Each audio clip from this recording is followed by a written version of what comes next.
పైన ఈ ఇంటి మీద ఆధిపత్యం నాదే. బొమ్మరిల్లు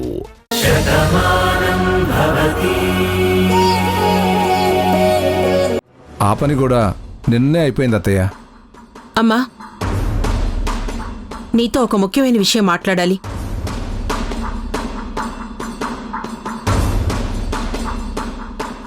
సత్య, వెళ్ళి అమ్మమ్మకి కొన్ని మంచినీళ్ళు పట్రా. నువ్వాగవే. ఏంటి జయ, ఏంటి హడావుడి? చెప్పాను కదమ్మా, ఒక ముఖ్యమైన విషయం చెప్పాలి అని.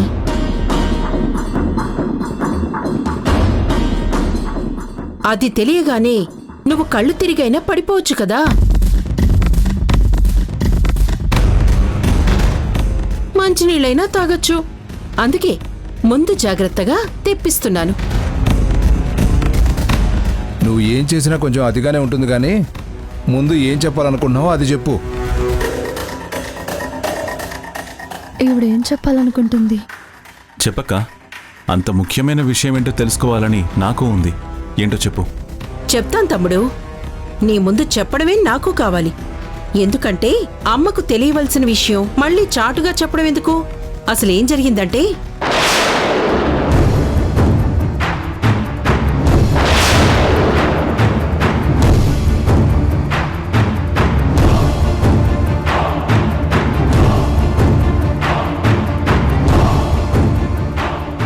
ఇదేంటి, ఎప్పుడు రాని పోలీసులు మన ఇంటికి వచ్చారేంటి?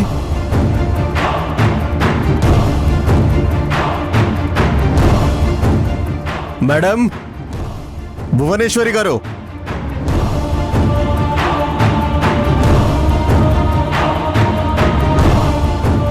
నమస్తే మేడం, నా పేరు శ్రీధర్. హైదరాబాద్లో ఎస్ఆర్ నగర్ ఎస్ఐని. అక్కడి నుంచి ఇక్కడికి ఎందుకు వచ్చారు? చెప్తాను సార్. వీడు ఒక ఇంట్లో దొంగతనం చేయడానికి వెళ్ళాడు. అక్కడ అడ్డొచ్చిన ఒక వ్యక్తి తల పగలగొట్టాడు.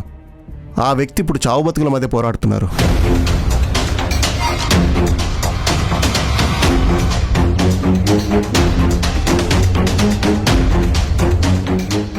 వీడిని మేము అరెస్ట్ చేసి ఇంట్రాగేట్ చేశాము.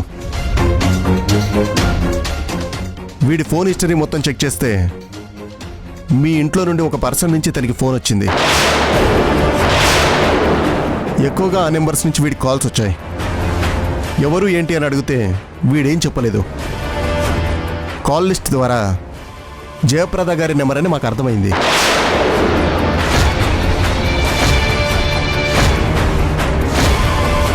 ఇక్కడ జయప్రద గారు తనేనండి, నా భార్య. కానీ వీడెవడో మాకు తెలీదు.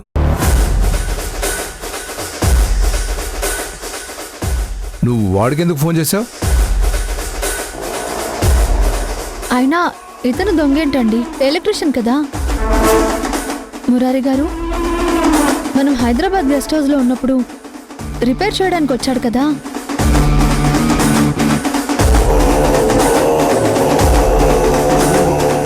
అవును, వీడు వాడే. వీడెవడో ఎవరికీ తెలియదు కదక్క. నువ్వెందుకు ఫోన్ చేసావు?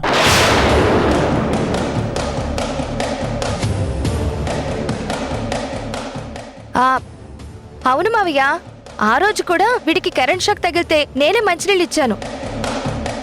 ఆ నీళ్లు తాగకుండా బాటిల్ మొత్తం కింద పంపేశాడు.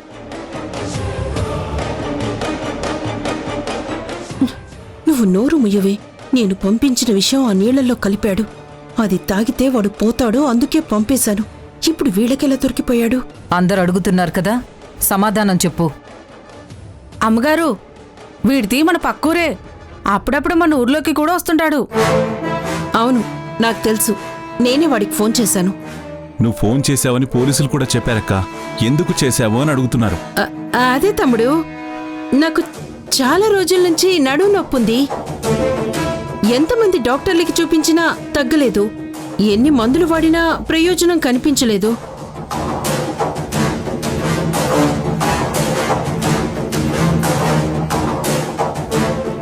అప్పుడే వీడేదో మూలికల మందు ఇస్తాడని తెలిస్తే వీడికి ఫోన్ చేశాను. 1-2 సార్లు వస్తానని చెప్పి రాలేదు. అందుకే ఎక్కడ చచ్చావని నేనే 4 సార్లు ఫోన్ చేశాను. చివరికి మూలికల మందు తీసుకొచ్చిచ్చాడు. అది కూడా వేసుకున్నాను, కానీ ఏం ప్రయోజనం లేదు. వీడిచ్చిన మందు కూడా పనిచేయలేదు. వీడు ఏం మందు ఇచ్చినా తిరుగుండదు, అనుకున్నది అనుకున్నట్టే జరుగుతుంది అని నా దగ్గర ఎంతో నమ్మకంగా చెప్తే వీడికి డబ్బులు కూడా ఇచ్చాను తమ్ముడు. కానీ తర్వాత అర్థమైంది వీడిచ్చింది పనికి మళ్ళీ మందని. అయినా ఏం ఉపయోగం లేదు. అవును సార్, నేనే అడవిలోకి వెళ్ళి మూలికలు అవి తెచ్చి అమ్ముతూ ఉంటాను. బతకాలి కదా సార్. మరి ఈ విషయం అక్కడెందుకు చెప్పలేదురా? ఎన్నిసార్లు అడిగినా మౌనంగా ఎందుకున్నావు? నాకు ఆ రోజు వీడిని చూసినప్పుడే అనుమానం వచ్చింది, పెద్ద దొంగ వెధవా అని. మన కంగారులో చూసుకోలేదు మావయ్య. అక్కడ మన వస్తువులు ఏమైనా కొట్టేశాడో ఏమో. నోరు ముయ్యవే, ఎవరి గురించో మనకెందుకు? అయినా ఎస్ఐ గారు, వాడక్కడ చెప్పకపోతే మాత్రం తిన్నగా ఇక్కడికి తీసుకొచ్చేయడమేనా? అవును సార్, నేను అక్కడ ఏం చెప్పినా మీరు అబద్ధం అని కొడుతున్నారు. అందుకే నేనేం చెప్పలేదు. అమ్మగారు చెప్పింది నిజమే. విన్నారు కదా ఎస్ఐ గారు, ఇలాంటి చిన్న చిన్న విషయాలకి మీరు వీణ్ణి ఇంత దూరం తీసుకురావడం ఏంటి? ఈ ఊళ్ళో మా ఇంటికున్న పరువు ప్రతిష్టలేంటో తెలుసా? ఎన్నో ఏళ్లుగా ఈ ఊళ్ళో పోలీసులు కూడా అడుగు పెట్టలేదు.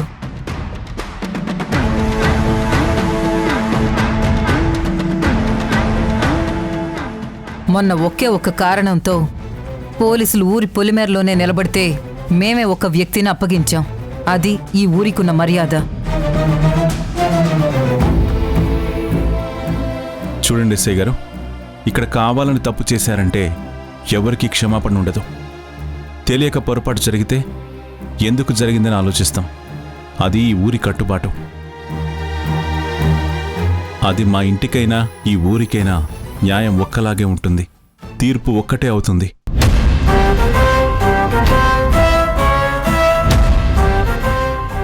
తరతరాలుగా ఈ వంశంలో ఆచారంగా వస్తూనే ఉంటుంది. మరి అలాంటిది ఒక చిన్న ఫోన్ ఆధారంతో మీరు ఇంత దూరం వీడిని తీసుకురావడం, మా ఇంటికి రావడం మా గౌరవానికి భంగం కాదా? ఇది ఎంక్వైరీలో ఓ భాగం సార్. ఇక్కడికి వచ్చాకే కదా వాడు నిజం చెప్పింది. వీడిలా ఆయుర్వేదిక మందులని చెప్పి జనాల్ని మోసం చేస్తున్నాడని. వీడక్కడ ఒక మర్డర్ కేసులో ఇరుక్కున్నాడు. వీడి కాల్ లిస్ట్ చెక్ చేస్తే ఎక్కువసార్లు ఆవిడ మాట్లాడినట్టు వచ్చింది.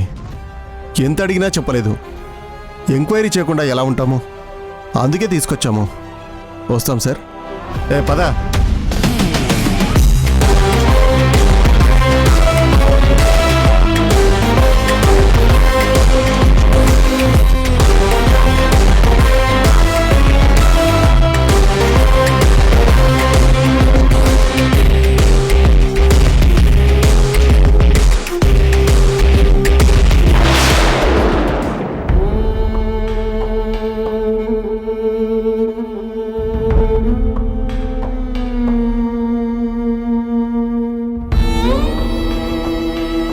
చాంద్రి రా.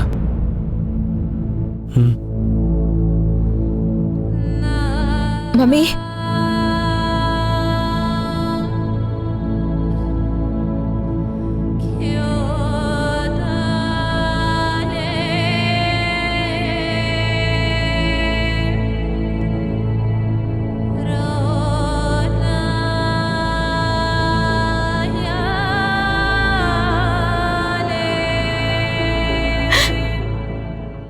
ఆగమ్మా, హాస్పిటల్ నుంచి వచ్చావు, దిష్టి తీని.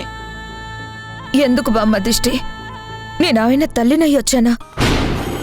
నా బిడ్డను కోల్పోయి వచ్చాను. ఇంక నాకెందుకు బామ్మ ఈ దిష్టి తీయడం? జరిగిందేదో జరిగిపోయిందమ్మా. ఎవరు కళ్ళు పడ్డాయో ఏంటో, అందుకే మనకిలా కన్నీళ్లు మిగిలాయి.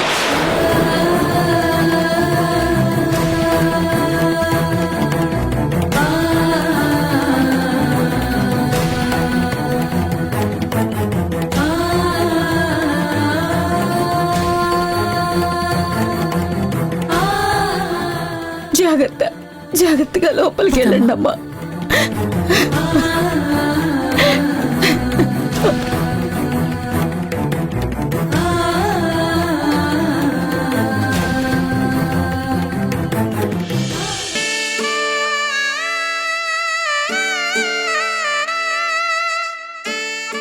అమ్మా కూర్చో. ఎలా ఉన్నావు అమ్మా? ఊరుకోమ్మా,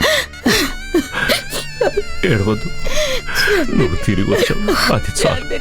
ఊరుకో.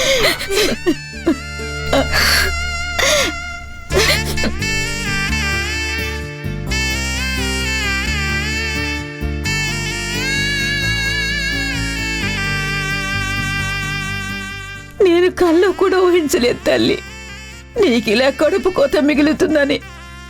ఆనందంగా సీమంతం జరుగుతుంది, పన్నెంటి బిడ్డకు నువ్వు జన్మనిస్తావు, ఈ ఇంట్లో మళ్ళీ నవ్వులు వస్తాయని ఎన్నెన్నో అనుకున్నాను. కాని చివరికి ఇలా జరుగుతుందని ఊహించలేకపోయాను.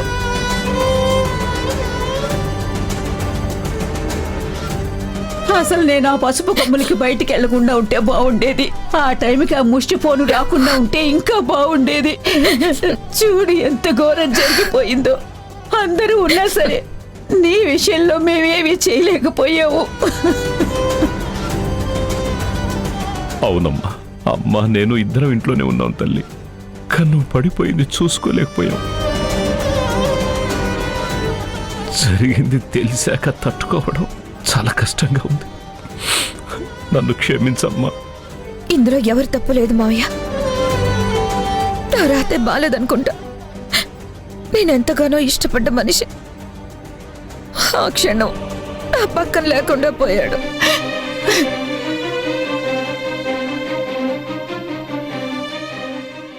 నా బిడ్డని ఈ చేతుల మీద ఎత్తుకోవాలని, తనను చూసి మురిసిపోవాలని నేను కూడా ఎన్నో ఊహించుకున్నాను.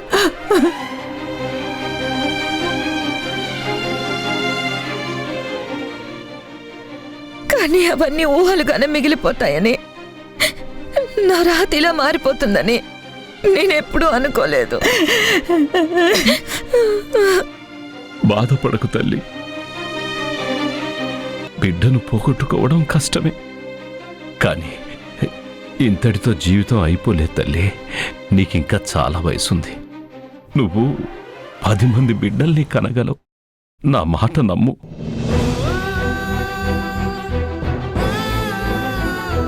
చూడు, జరిగేదానికి నువ్వేం బాధపడకు, ధైర్యంగా ఉండమ్మా. కానీ మావయ్య, నా కడుపులో రాము అన్నయ్య పుడతాడని అందరూ అనుకున్నాం. అమ్మ కూడా ఎంతో ఆశపడింది.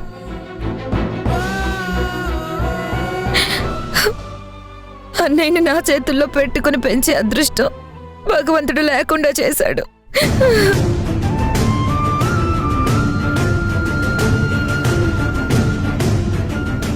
ఇప్పుడెంత బాధపడినా ఏం లాభం? జరిగిందైతే తిరిగి రాదు కదా. అంత నా దురదృష్టంలే మావయ్య. చాందిని చాందిని చాందిని చాందిని చాందిని చాందిని అమ్మమ్మ, చాందిని హాస్పిటల్ నుంచి వచ్చింది. తను మానసికంగా చాలా కృంగిపోయింది. తను కోలుకోవాలంటే మనందరం కూడా తనని ప్రశాంతంగా ఉంచే మాటలు మాత్రమే మాట్లాడాలి. గుర్తుంచుకోండి. చాందిని,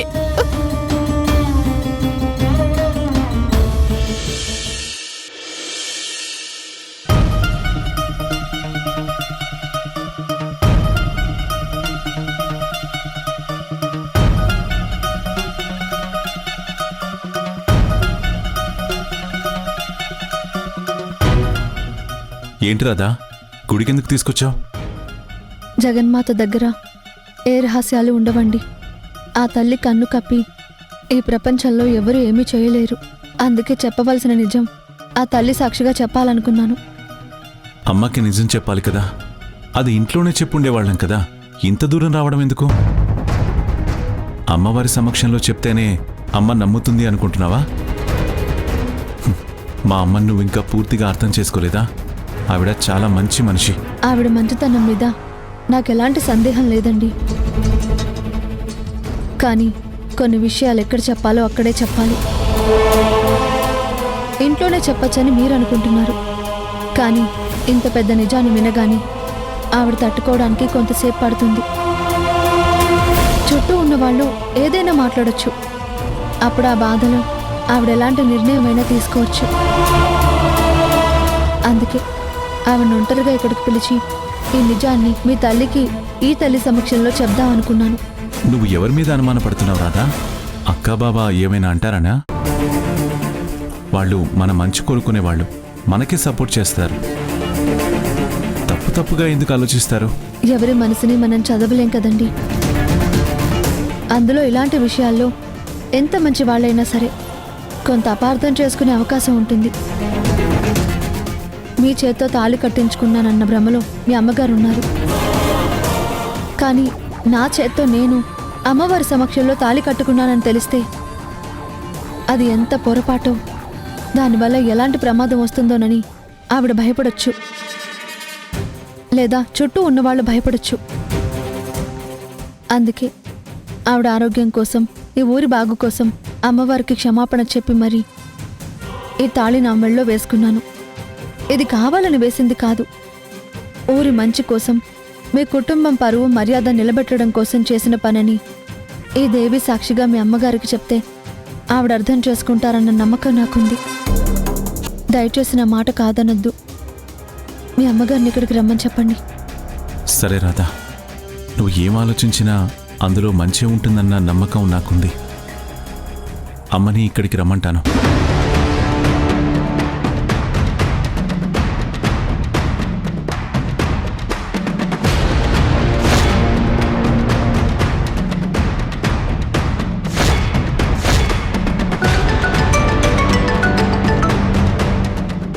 కిట్టయ్యా, నువ్వు నాకు ఫోన్ చేస్తున్నావేంటి? ఎక్కడికెళ్ళావు?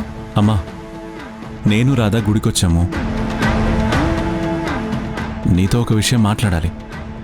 నువ్వు ఒకసారి అమ్మవారి గుడికి రామ్మా. నాతో మాట్లాడాలి అనుకుంటే మన ఇంట్లోనే మాట్లాడొచ్చు కదా. గుడి దగ్గరకు రమ్మంటున్నావంటే జాతరకు సంబంధించిన విషయమా? చెప్పాను కదమ్మా, అమ్మవారి ముందు మాట్లాడాల్సిన విషయమని. అందుకే ఇక్కడికి రమ్మంటున్నాను. సరే కిట్టయ్యా, ఇప్పుడే వస్తున్నాను.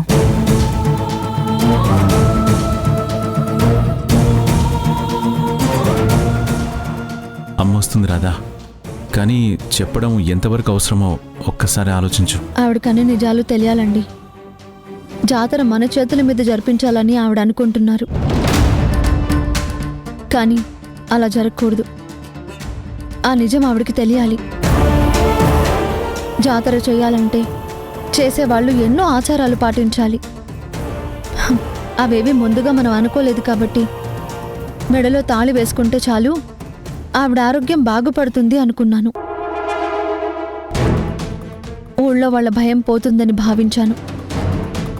కానీ ఇప్పుడు నాలోనే ఇంకో కొత్త భయం మొదలైంది.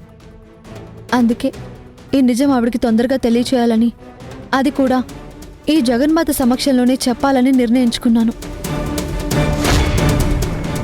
ఇంకాసేపట్లో అన్ని నిజాలు బయటకు వస్తాయి కాబట్టి మనం ప్రశాంతంగా ఉండొచ్చు. కల్కి, డప్పులు వాళ్ళతో మాట్లాడావా? అందరితో మాట్లాడేశాను అత్తయ్య. సరే, నేను అమ్మవారి గుడి దాకా వెళ్ళేసి వస్తాను. అలాగే అత్తయ్య. అమ్మా, నీతో ఒక ముఖ్యమైన విషయం మాట్లాడాలి. అదేంటి జయ? అక్కా తమ్ముళ్ళిద్దరూ ఒకే రోజు ఒకేసారి నాతో ముఖ్యమైన విషయం మాట్లాడాలి అంటున్నారు. ఏంటమ్మమ్మా, మావయ్య నీతో ముఖ్యమైన విషయం మాట్లాడాలి అన్నాడా? అవునే, అందుకే నన్ను అమ్మవారి గుడి దగ్గరకు రమ్మన్నాడు. నేను అక్కడికే వెళుతున్నాను. లేదమ్మా, ముందు నేను నీతో మాట్లాడాలి. నాకు తెలిసి వాళ్ళు కూడా ఇదే అనుకునుంటారు. అసలు మీ ఇద్దరు ఏం మాట్లాడాలనుకుంటున్నారు? అమ్మవారి జాతర గురించే కదా? అవునమ్మా, జరగబోయే జాతర గురించే మాట్లాడాలి. ఒక పంచేయమను, వాళ్ళని కూడా ఇక్కడికే రమ్మను. వాళ్ల ముందే నేను నీతో మాట్లాడతాను. ఆ తర్వాత వాళ్ళు ఏం చెప్పాలనుకుంటున్నారో అందరి ముందు చెప్తారు. అదేంటి జయ, నన్ను అక్కడికి రమ్మన్నారు కదా, నేను వెళ్ళి మాట్లాడొస్తాను. కావాలంటే నువ్వు నాతో రా, అక్కడే మాట్లాడుకుందాం. లేదమ్మా, వాళ్ళు నిన్ను అక్కడికి పిలిచారంటే అందరి ముందు మాట్లాడాలనే కదా. అమ్మవారి గుడిలోనే మాట్లాడాలి అనుకున్న వాళ్ళు ఇంటి దగ్గర ఎందుకు మాట్లాడరు? వాళ్ళనే ఇక్కడికి రమ్మను. చెప్పవలసిన విషయాలు చాలానే ఉన్నాయి. అదేంటత్తయ్య, ఇంకా మీరు వెళ్ళలేదా? ఇక్కడ మీ ఆవిడ, అక్కడ నా కొడుకు. నాతో మాట్లాడాలి అంటున్నారు. ముందు జయ మాట్లాడాలంట. మురారి వాళ్ళని కూడా రమ్మని చెప్పు, అందరం కలిసి ఇక్కడే మాట్లాడుకుందాం అని చెప్తుంది. సరే అత్తయ్య, మురారికి నేను చెప్తాను.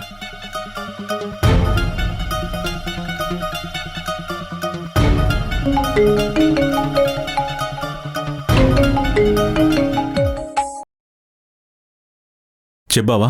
మురారి, నిన్న అత్తయ్య ఇంటికి రమ్మంటున్నారు.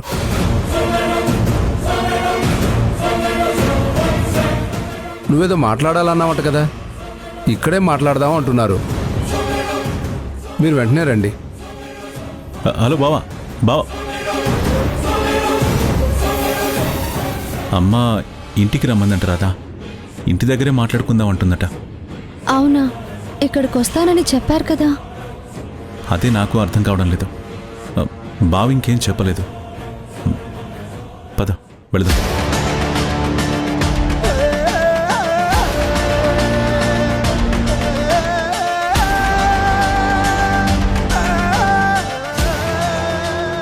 మీరు ఏ నిజమైతే చెప్పాలనుకుంటున్నారో అది నేను చెప్తేనే కదా కథలో రసపట్టు దొరుకుతుంది. రాధ జీవితం ఆగమ్య గోచరమవుతుంది. అమ్మవారి ముందు అమ్మని కూల్చేద్దామనుకున్నావా? నీకు అవకాశం ఇవ్వను తమ్ముడు.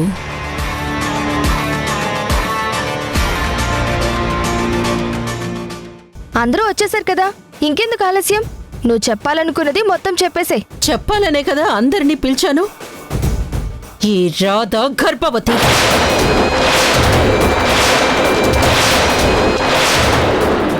ఈ రాధ మన ఇంటికి వచ్చేసరికి తను నెల తప్పొచ్చింది. జయ చెప్తున్నది అబద్ధమా నిజమా? నేను గర్భవతిని.